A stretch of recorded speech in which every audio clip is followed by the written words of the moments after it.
كوكبي النون، عنواني هو حيث أكون، قلبي بالعالم مسكون، يصعب تحديد العنوان.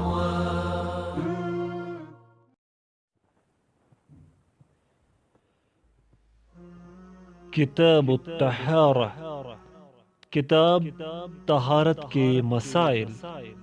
باب الرجل یتبوأ لبولہ، باب پیشاب کے لیے مناسب جگہ تلاش کرنے کا بیان. حدیث نمبر 3. حدثنا موسى بن إسماعيل حدثنا حماد أخبرنا أبو الطياه قال حدثني شيخ قال لما قدم عبد الله بن عباس البصرة فكان يحدث عن أبي موسى، فكتب عبد الله إلى أبي موسى يسأله عن أشياء فكتب إليه.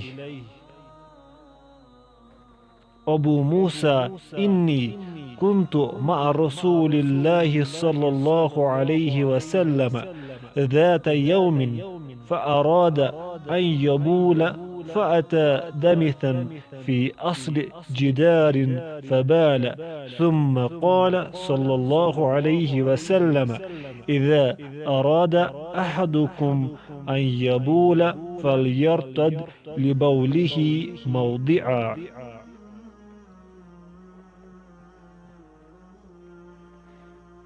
ابو طیاہ کہتے ہیں کہ ایک شیخ نے مجھ سے بیان کیا کہ عبداللہ بن عباس رضی اللہ عنہما جب بصرہ آئے تو وہ ابو موسیٰ رضی اللہ عنہ سے حدیثیں بیان کرتے تھے. ابن عباس رضی اللہ عنہما نے ابو موسیٰ رضی اللہ عنہ کو خط لکھا جس میں وہ ان سے کچھ چیزوں کے متعلق پوچھ رہے تھے.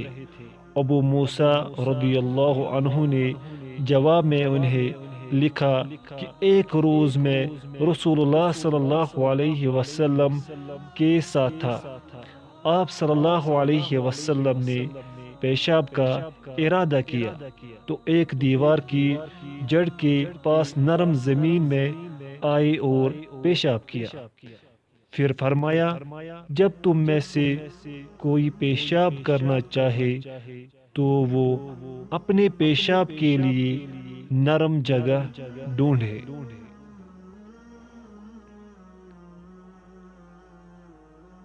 ضعیف حدیث.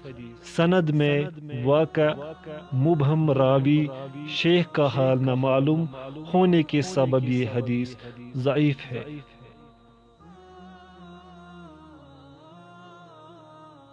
قال الشیخ الالبانی ضعیف. علامہ البانی رحمۃ اللہ فرماتے ہیں یہ حدیث ضعیف ہے.